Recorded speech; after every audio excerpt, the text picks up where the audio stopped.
அழகான சின்ன தேவதை அவள் தானே எங்கள் புன்னகை.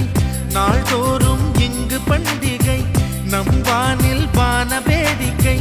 இதுபோல சொந்தம் தந்ததா இறைவாவா நன்றி சொல்கிறோம். உனக்கேதும் சோகம் தோன்றினால் இங்கே வா இன்பம் தருகிறோம். சரவெடி போல் சேர்ந்து நாம் சிரிக்கலாம்.